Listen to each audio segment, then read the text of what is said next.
চলে এসেছি নেপালের পোখরার বিখ্যাত গুপ্তেশ্বর শিব মন্দিরে। এখানে গুহার মধ্যে গুপ্তেশ্বর দেবের বাস।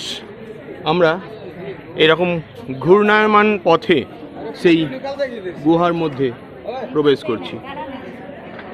প্রবেশ করছি গুহার অভ্যন্তরে। অন্ধকার, লাইটটা জ্বাললাম। এটা ন্যাচারাল, এটা কেন দুর্গাপুজোর প্যান্ডেল নয়।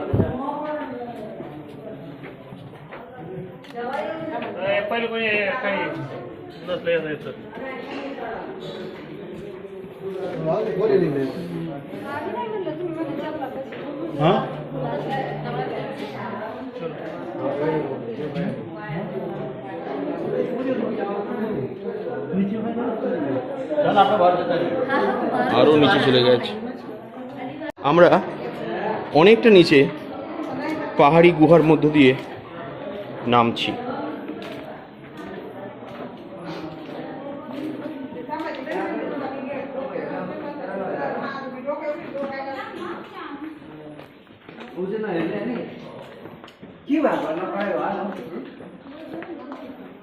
চারদিক দেখছি।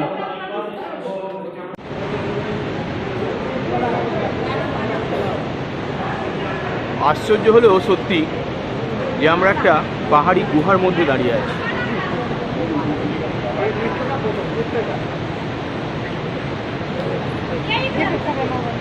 গুহার এক ফাটলের মধ্যে দিয়ে ডেভিস ফলস দেখা যাচ্ছে।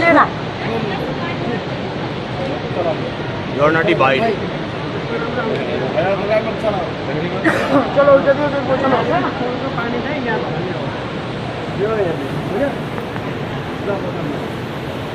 এই জল এখানে চলে এসেছে।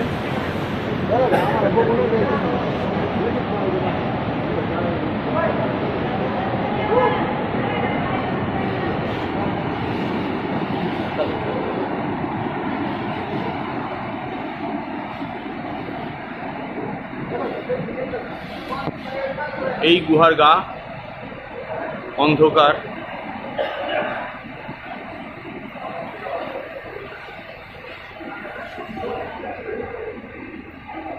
পিচ্ছিল।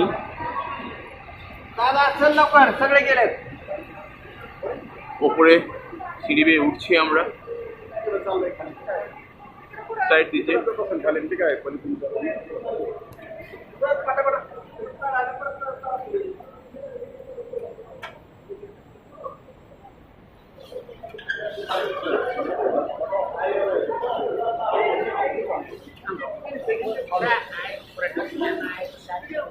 অসাধারণ একটা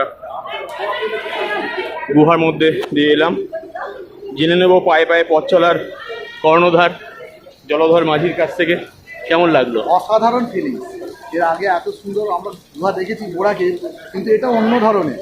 আমার মনে হয় এখানে হাজার হাজার বছর ধরে লোকের বাস না হলে এই গুহা এত সুন্দর হতো না। অনায়াসে অনেক মানুষ বাস করতে পারে। দারুণ। তিব্বতীদের জীবন এইরকমই হয়। ধন্যবাদ।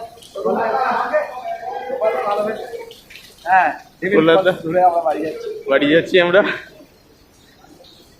আমরা চলেছি পুমদিকোট শিব মন্দিরে।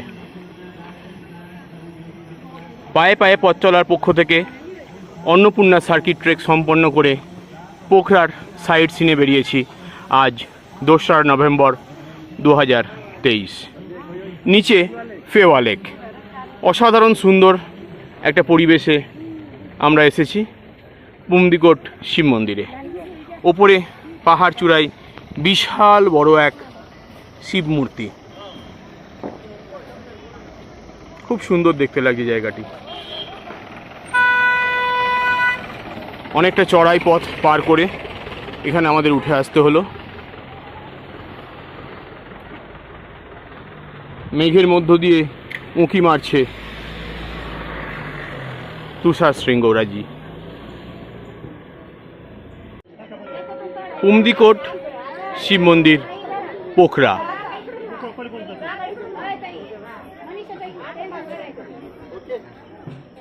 পাহাড় চূড়ায় বিশাল উঁচু এক শিব মন্দির। প্রার্থনা গৃহের উপর শিব মূর্তি।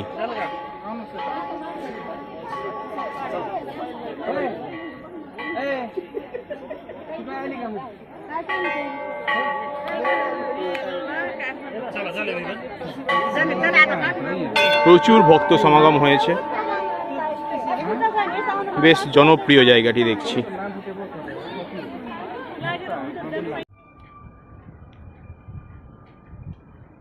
পিস প্যাগোডা, পোখরা, বিরাট উঁচু। এখান থেকে আমরা গিয়েছিলাম যে শিব মন্দিরে, সেটি সেই দূরের পাহাড়ের মাথায়।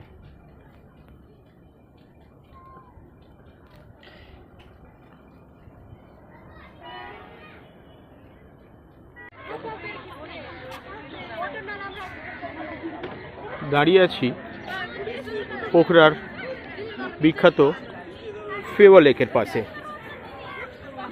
এখানে সারিবদ্ধভাবে কতগুলো বোট রয়েছে।